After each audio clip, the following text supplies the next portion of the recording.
राम कृतज्ञ कृपाला। राम जी प्रकट भय तो रूपशील निधि तेज विशाल। राम जी जब प्रकट भय तो भोले बाबा ने वंदन किया, सरकार आप पधारे, आपकी जय हो। भोले बाबा को कथा सुनाने लगे राम जी। राम जी कथा सुनाने लगे तो भोले बाबा को कथा सुनाई तो और कोई कथा नहीं। भोले बाबा से बोले मैं यार, भोले बाबा गदगद हो गए। बोले महाराज आपकी कथा के लिए हम बड़े बड़े अमलात्मा बिमलात्मा महात्माओं के पास जाते तब आपकी कथा मिलती, और आपकी कथा अगर आप अपने मुंह से बोले तो क्या कहना। लेकिन राम जी ने जो कथा सुनाई ना, वो भैया राम जी ने अपनी कथा नहीं सुनाई, पार्वती जी की कथा सुनाई। तो भोले बाबा बोले जिन देवी जी की आप कथा सुना रहे उन पर इतना मोह क्यों। बाबा बोले पहले एक बात बताओ, हमने कथा सुनाई तो दक्षिणा मिलनी चाहिए कि नहीं। हाँ मिलनी चाहिए। तो पहले कथावाचक को दक्षिणा दो, बाद में हम बात बताएंगे। महाराज आपका ही तो सब कुछ है। रामस्य हृदयम शिवा शिवस्य हृदयम राम। राम का जो हृदय है उसमें शिव जी वास करते हैं, शिव जी का हृदय उसमें राम जी वास करते। बताओ क्या दक्षिणा में चाहिए प्रभु। बहुविधि राम शिवहि समझावा, पार्वती कर जन्म सुनो। बहुत प्रकार से राम जी ने भोले बाबा को समझाया और कहा कि तुम्हें पार्वती के साथ शादी करनी है, विवाह है। भोले बाबा बोले महाराज एक बार किया था, आगी लगा ले चली गई, दोबारा ना करें। एक ही बार में तो बड़ी लंबी आफत फंसी। क्या अरे आपको हमारी स्थिति पता थी, यहाँ वहां पागलों की भांति फिरते रहे हम, कहीं यहाँ कथा सुन रहे थे। महाराज अब शादी के चक्कर में मत फंसाओ भैया, साधु के लड़ुआ बड़े खतरनाक। शादी के लड़ुआ जिसने खा ले वो भी रो रहा, जिसने नहीं खाए वो भी रो रहा। हाँ जिसकी शादी हो गई वो रो रहा है भगवान कहां से हो गई, पहले ही ठीक थे लड़ुआ के लड़ुआ, अब हो गई तो रोए जा रहे। और जिसकी नहीं भाई तो वो सोच रहा है भगवान हो जाए। हाँ अच्छा शादी होए पहले साल तक तो धर्मपत्नी लगती चंद्रमुखी। किसी ने पूछा शादी बढ़िया भाई, अरे बढ़िया भाई महाराज, एकदम चंद्रमा के समान मुख वाली है धर्म पत्नी, तो उसे कहते चंद्रमुखी। दो ढाई साल गुजरे, चेहरा देखते देखते फेयर लवली का मेकअप देखते देखते आदमी त्रस्त पड़ जाता है। तो फिर पूछे आदमी अब, बोले अब तो है भद्रमुखी। 2 साल हो गया तो भद्दा चेहरा, अब तो है भद्रमुखी। 4-5 साल शादी के गुजरे, छोटे छोटे पैया पोटा पप्पू हो जा। और जब वो भीतर से चिल्ला के कहा सना पप्पू चॉकलेट के लिए रो रहा, डेयरी मिल्क ही लाना, तो फिर नजर आती है पहले चंद्रमुखी फिर भद्रमुखी, तीसरी चौथी साल सीधी ज्वालामुखी नजर आती है। तो शादी बड़ी विचित्र है। बोलो सीताराम। तो भोले बाबा बोले महाराज रहने दो। राम जी बोले भैया करने तो पड़े, करनी तो पड़ेगी, आज्ञा है। आप हमें अगर सेवक मानते हैं तो आप स्वामी हैं, सेवक का निवेदन है। मित्र मानते हैं तो मित्र का अनुरोध है। और शिव जी बोले ना ना ना ना, तो आप क्या मानते? बोले आपको हम स्वामी मानते। भोले बाबा बोले अगर स्वामी मानते फिर तो और बढ़िया रहा, बढ़िया बात बन गई। स्वामी अगर हम हैं तो तुम सेवक हो, हमारी आज्ञा है, विवाह करना ही पड़ेगा। भोले बाबा तैयार हो गए, जय जय हो गया, देवता प्रसन्न हो गए। अंतर ध्यान भये अस भाकी, शंकर स्वयं मूरत राखी। राम जी अंतर ध्यान होने लगे तो राम जी को हाथ जोड़कर शिव जी बोले आपकी आज्ञा सिर आंखों पर, सिर पर रख रहे। राम जी बोले सिर में नहीं हृदय में रखो। बोले क्यों? बोले सिर पर अगर हमारी आज्ञा को रखोगे तो सिर पर रहती तुम्हारे गंगा, और कब गंगा में वो आज्ञा बह जाए कोई ठिकाना नहीं है। हृदय में रखो ताकि प्रतिस्थापित रहे। आहा हा, राम जी को हृदय में वास करवा दिया शिव जी ने। भोले बाबा ने पार्वती जी की परीक्षा के लिए सप्तऋषि भेजे। किसी ने पूछा पार्वती जी की, जब राम जी ने आज्ञा दे दी, स्वामी कह दिया उनको, स्वामी ने आज्ञा दे दी, तो अब परीक्षा की क्या जरूरत है? अरे भैया, परीक्षा लेने के लिए सप्तऋषियों को नहीं भेजा, फिर संदेशा भेजने के लिए सप्तऋषियों को भेजा। सप्तऋषि आए पार्वती के पास और सप्तऋषियों ने क्या देखा? ऋषि ने गौरी देखी तह कैसी, मूरत मनते तपस्या जैसी। ऋषि ने गौरी देखी तह कैसी, मूरत मनते तपस्या जैसी।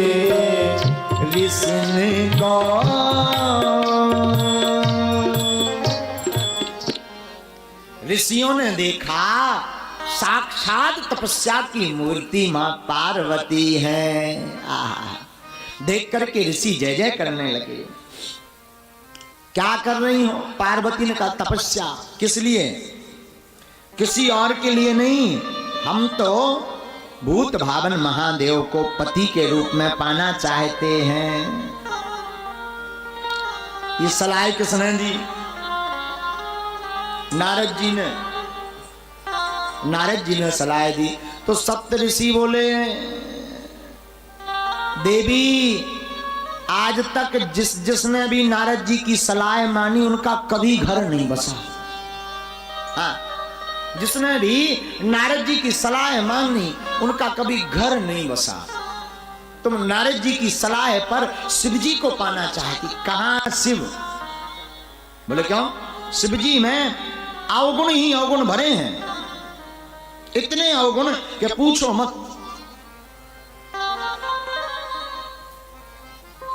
मां पार्वती बोली, महाराज कितने भी अवगुण जो है भरे हों, लेकिन मैं मानूंगी नहीं।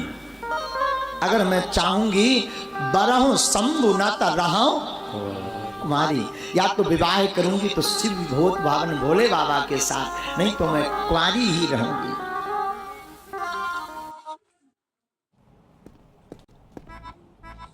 तो इस बात को आप अच्छी तरह समझ गए हैं कि पैसे भेजने के लिए यूपीआई पिन एंटर करते हैं। सप्तऋषि कहते हैं पार्वती नारद जी के चक्कर में मत पड़ो। अच्छा हम समझ गए, तुम हिमवान की पुत्री हो, जड़ की बेटी हो, तो जड़ जैसा भाव कर रही हो। हिमवान पत्थर है ना, पत्थर की बेटी हो तो तुम्हारा स्वभाव भी वैसा ही हो गया। देखो शिव जी को त्याग कर तुम दूसरे से शादी करो। शिव जी में अवगुण भरे ही पड़े हैं, न माता पिता का पता, न घर न द्वार, न रहने की व्यवस्था, दिन न रात भूत प्रेतों के संग रहते हैं। सो तुम्हें ना जाने क्या क्या वहां स्थितियां देखनी पड़ेगी। और नारद जी ने जिन जिन को सलाह दी उनका घर फैल हुआ। जिसने नारद जी की सलाह मानी, सप्तऋषियों ने खूब गुरु की निंदा। यहां पर सप्तऋषियों ने महाराज 4 लोगों की निंदा की, साधक की, सिद्ध की, गुरु की और पिता की। साधक की, सिद्ध की, गुरु की और पिता की। साधक है मां पार्वती, शिव है सिद्ध है, गुरु है नारद, पिता है हिमवान। चारों की निंदा की यहां पर सप्तऋषियों ने। लेकिन पार्वती का जवाब सुनिए। जब मां पार्वती ने जवाब दिया तो चौंक गए सप्तऋषि। कहा महादेव अवगुण भवन।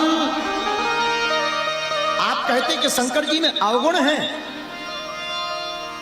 अच्छा महाराज शंकर जी में अवगुण है तो मैं करूं क्या?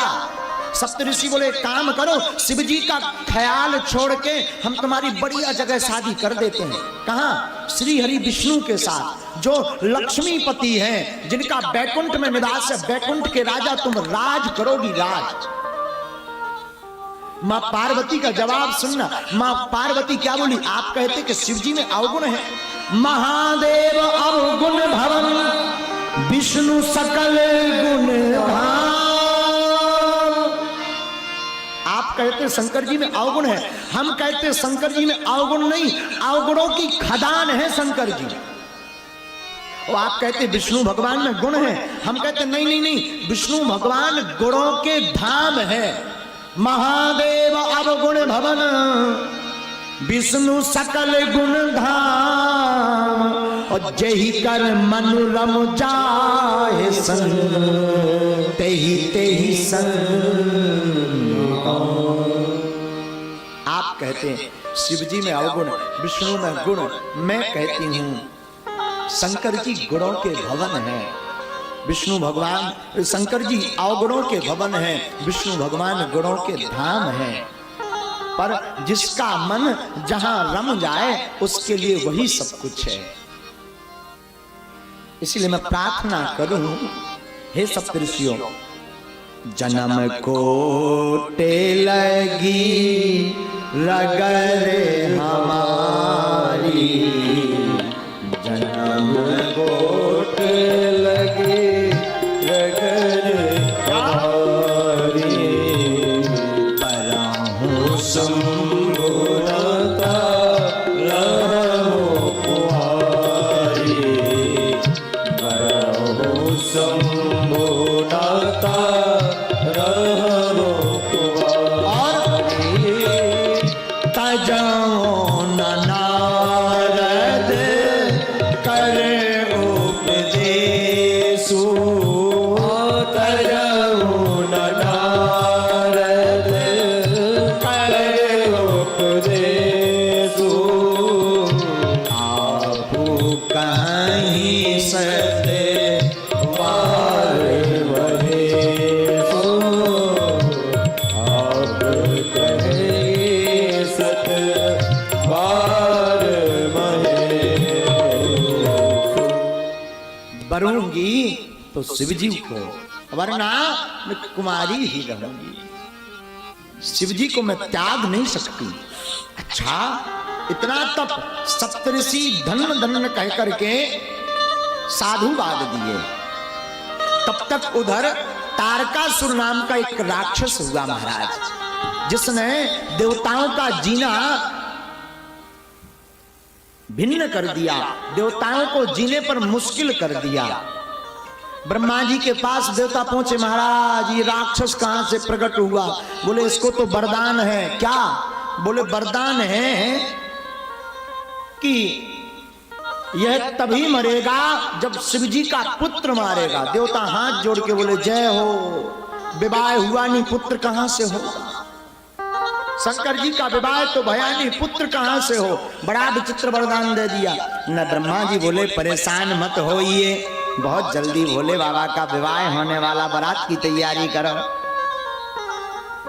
महाराज उधर शिव जी को सप्तऋषियों ने पूरी बात बताई तो भई मगन शिव सुनत स्नेहा, हरस सप्तऋषि गवन। मन थिर करि तव शंभु सुजाना, लगे करण रघुनायक ध्याना। ध्यान में बैठ गए, समाधि लग गई शिव जी की। इधर तारकासुर उपद्रव करने लगा ब्रह्मा जी से। देवता बोले महाराज सब गड़बड़ हो गया। बोले क्या? बोले शादी के लिए हाँ तो कह दिया पर वो समाधि में चले गए। अब उनकी समाधि कौन खुलवाए? जो खुलवाए सो उसी के प्राण पक्के हैं। ब्रह्मा जी तुम चलो आगे। ब्रह्मा जी बोले भैया हम आगे नहीं जाएंगे। क्यों? आगे गए कहीं तीसरा नेत्र खोल दिया सो हम तो ब्रह्मा जी हैं, हम पे भार ज्यादा है, हम टबक जाएंगे। काम की ये फैक्ट्री पूरी मानव बनाने की फैक्ट्री बंद हो जाएगी। बोले क्या उपाय है? एक उपाय है, देवताओं तुम शंकर जी की समाधि खुलवा दो, हम शादी करवा देंगे। देवता बोले जय हो चतुर ब्रह्मा जी की जय हो, जय हो, बड़े चतुर हो। प्राण हम उनके निकरे और अगर बच जाएं तो ब्याह के लाने दूसरे ब्याह में नाच नित्य करें, नाचें। जय हो जय हो। महाराज बड़ा काम लो, छोटा काम तो विवाह हम करवा देंगे, समाधि तुम खुलवा दो। ब्रह्मा जी बोले एक काम करो, ना तुम परेशान हो ना हम। बोले क्या उपाय है? बोले एक उपाय है। क्या? बोले कामदेव को बुलाया जाए। तो कामदेव का आवाहन किया, कामदेव प्रकट हुआ। कामदेव से कहा जाओ भोले बाबा की समाधि खोल कर आओ। कामदेव समझ गए कि हम आओ हो जाने स्वाहा, पक्का है हमारा स्वाहा। फिर भी देवताओं के कल्याण के लिए अगर शरीर त्यागना पड़े तो कोई दिक्कत नहीं। यहां पर महाराज जी एक प्रश्न उठता है, काम को भोले बाबा ने भस्म कर दिया तो किसी ने कहा कि उपकार किया कामदेव ने देवताओं के ऊपर, और परोपकार में प्राण जाना गलत है। बात सही है, परोपकार में प्राण जाना गलत है, पर भैया परोपकार तो किया कामदेव ने, पर परोपकार में कामदेव ने प्रदर्शन किया। कामदेव को इजाजत, कामदेव को आज्ञा दी थी कि भोले बाबा को समाधि से उठाना है, पर कामदेव ने सकल संसार को काम बस कर दिया। तो जिस परोपकार में, जिस भक्ति में प्रदर्शन होता है ना, वो उस परोपकार के पुण्य क्षीण हो जाते, और जिस भक्ति में, जिस परोपकार में सिर्फ दर्शन होता है ना, वो परोपकार सफल व सिद्ध हो जाता है। तो कामदेव शिवजी के पास गया, शिवजी के पास गया, इसने बाण छोड़े, होकर जितने जीव थे, नाग गंधर्व किन्नर, बड़े बड़े अमलात्मा विमलात्मा महात्मा, सब काम बस हो गए। नदियां अपना आपा खोकर के समुद्र में मिलने लगी, पशु पक्षी मर्यादा तोड़ करके काम बस हो गए। जीवों की तो बात ही क्या, बड़े बड़े महात्मा जिन्होंने इंद्रियों को साध लिया था, वो इंद्रियों को छोड़ चुके काम बस हो गए। बाबा ने लिखा, भाई काम बस जोगी से तापत पालन की को कहे, को कहे देखई जरा जग नारी में दे ब्रह्म में देखत रहे, ब्रह्म में देखत रहे, हाँ ब्रह्म में देखत रहे।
बाण चलाया, योगीश्वर तपस्वी भी काम के बस हो गए।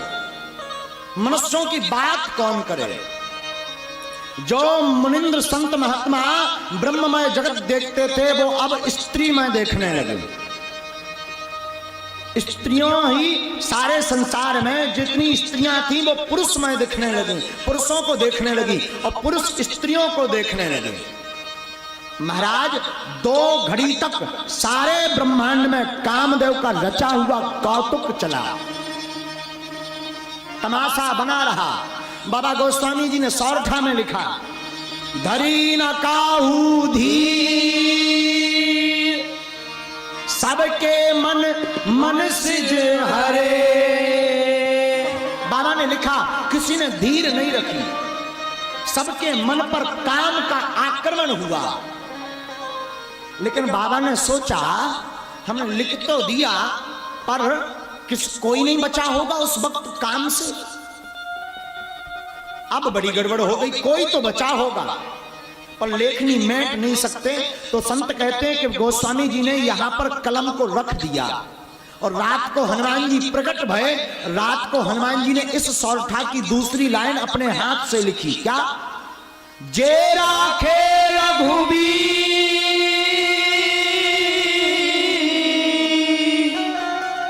उबरे ते उबरे तेहि कारण,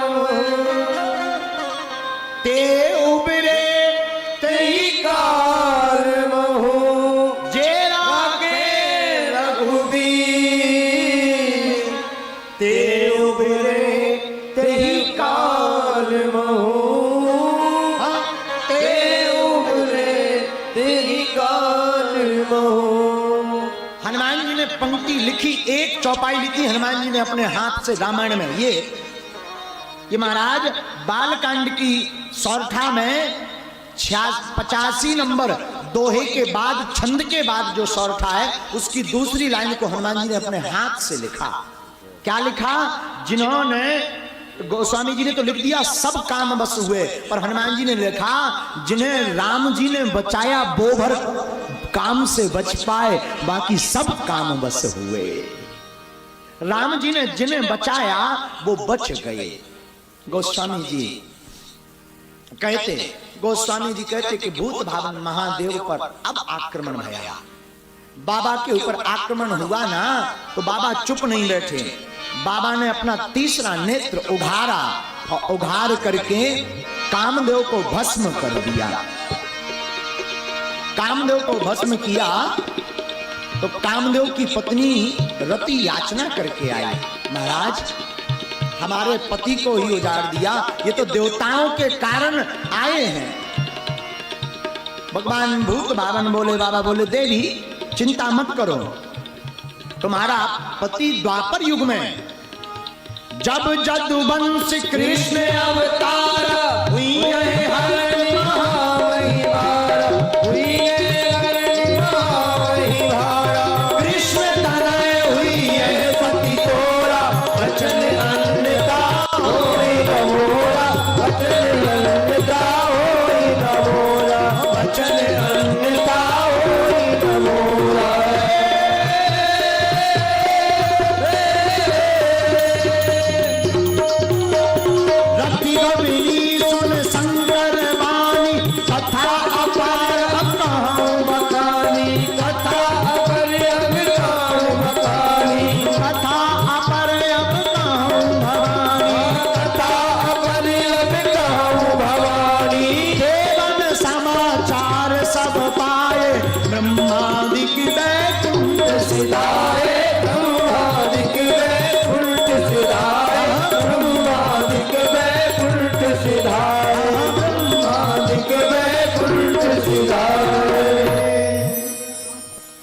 बाबा बोले देवी चिंता मत करो, तुम्हारा पति कृष्ण तनय बनकर के द्वापर युग में आएगा।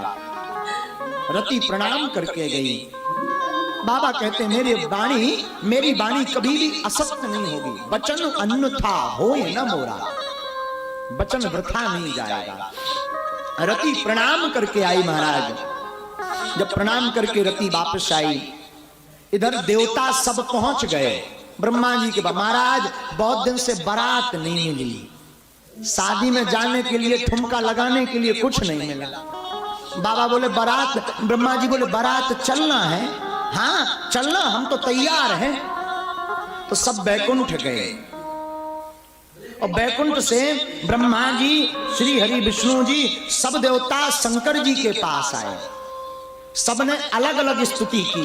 बाबा कामदेव को तो भस्म कर दिया पर हमको मत करना, तो पहले ही स्तुति कर रहे। बाबा और तो सब ठीक है, ये देवताओं की कुछ इच्छा है। तो ब्रह्मा जी की तरफ भोले बाबा मुस्कुरा कर बोले बताओ क्या इच्छा है? महाराज ये देवता कह रहे हैं कि बहुत दिन से बारात के लड़ुआ नहीं खाए, लड्डू नहीं खाए बहुत दिन से। इन देवताओं की इच्छा है कि लड्डू खाएं। तो भोले बाबा बोले किसकी बारात में? ब्रह्मा जी धीरे से बोले किसकी नहीं, आपकी, और किसी की नहीं, आपकी न जाने का मन है। हो तब तक ध्यान आया, हाँ हाँ हाँ ध्यान आया, हमने वचन दिया था प्रभु को, करो तैयारी। देवता प्रसन्न हो गए, पार्वती के पिता के घर पर खबर भेजी, देवता प्रसन्न हुए, मुदित हुए। अब भोले बाबा के विवाह की तैयारी होने लगी। लेकिन महाराज विचित्र बात यह है, सब देवता धन्यवाद देते हैं, यह उत्सव देखो भरी लोचन, सोए कछु करहूं मदन मद मोचन।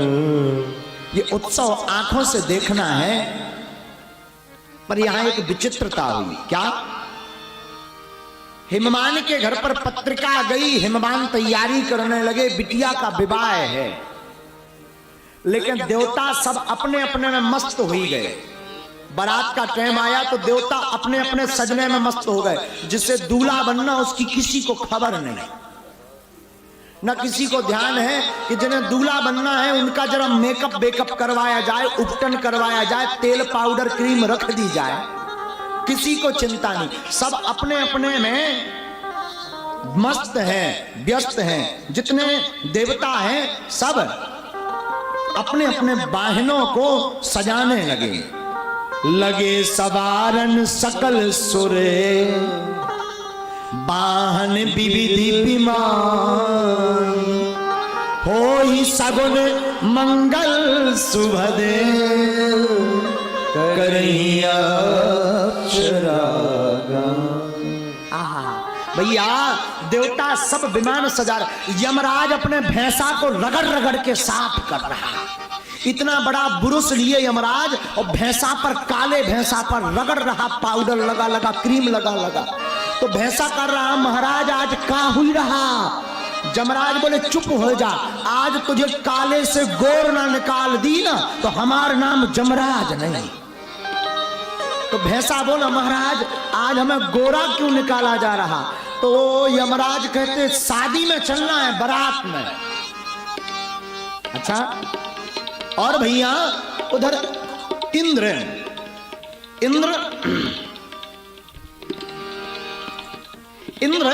उधर ऊपर ऐरावत हाथी को रगड़ रगड़ करके धो रहा, सजा रहा। ऐरावत हाथी का रंग है श्वेत। कैसा है? सफेद। इंद्र ऐरावत हाथी को धो रहा। ब्रह्मा जी अपने वाहन को तैयार कर रहे हैं, विष्णु भगवान अपने वाहन को तैयार, पर दूल्हे राजा की किसी को भी खुरक नहीं। अब दिन नजदीक आ गया, सांझ तले बारात जानी है, और सब गण बैठे बैठे विचार करे हैं, हो आज बरतवा जाना है। तो एक गण कहे हाँ जाना तो है। तो कहे दूल्हे राजा बाबा आप चलोगे? बाबा बोले बारात तो हमारी, हम नहीं चलेंगे तो कौन जाएगा? हम हूं दूल्हा है तो कौन जाएगा?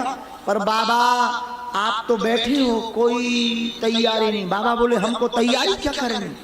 बाबा न जटाएं आपने संभाली, न मुकुट है, न मोर है, न पाउडर लगाया, न मेकअप किया, और तो दूर की बात आप बिना कपड़ों के बैठे, नग्न बैठे। ये लड़की भेष देखेगी तो कोई अपनी बिटिया का विवाह कर देगा, तो क्या करें? गण बोले महाराज अगर आज्ञा हो तो हम तैयार कर दें। बाबा बोले हम तैयार हैं, कर दो, कोई दिक्कत नहीं।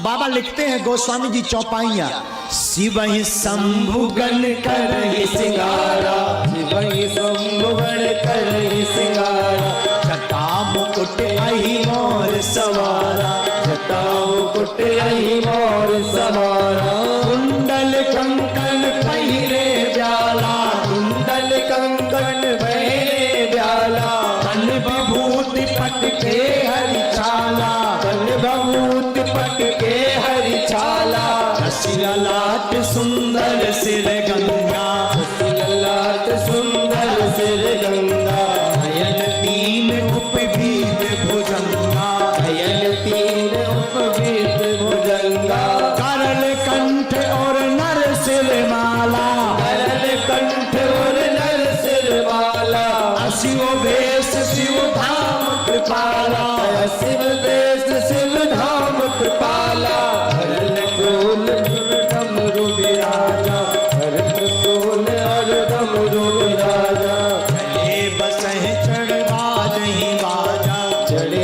बसई चढ़वा जही बाजा, चले बसह चढ़वा जही बाजा, चले बसई चढ़वा जही बाजा। श्रृंगार करने लगे। बाबा को शिवह शंभुगण करे श्रृंगार कहां से प्रारंभ किया सुनिए। जो जटाएं थी तो बाबा से कहा बाबा मुकुट उधार मांग लो काऊ का, एक दिन के लिए। आपके बड़े बड़े मित्र हैं, कौन? आपके परम स्नेही श्री हरि विष्णु है, एक सोने का मुकुट मांग लो 2 दिन के लिए, शादी भर के लिए। बाबा बोले हम किसी का मांग के ब्याह नहीं करेंगे। क्यों? मानो बाबा कहना चाहते हो कई लोग शादी में कार होती नहीं तो पड़ोसी की मांग लेते हैं, मांग के शादी के दिन दूसरों को दिखाते कि हम पर बड़ी कार है, पर 2 दिन बाद जब शादी होकर आ जाती तो सब बराबर हो जाता, क्योंकि जिसका सामान जहां से आता वहीं चला जाता। तो बाबा कहना चाहते कि हम ऐसा वर बनना चाहते जो बराबर हो, पहले से ही जो बराबर हो, हम ऐसा वर बनना चाहते। बाबा कहते हम नहीं मांगेंगे। तो शिवगणों ने क्या किया? जटाओं को बांधा सिर में, जटाओं का मुकुट बनाया, जटाओं का मुकुट बना। अच्छा, जटाओं का ही मुकुट क्यों बनाया? जटाओं का मुकुट बनाने का मतलब है विचारों की एकता। विचार सिर में आते हैं, विचार दिमाग में आते हैं, और जब तक विचारों को एक नहीं करोगे तो 2-2 विचार जन्म लेते रहेंगे, बुद्धि खराब हो जाएगी। इसलिए शिव जी ने जटाओं को एक करके मुकुट बनाया। जटा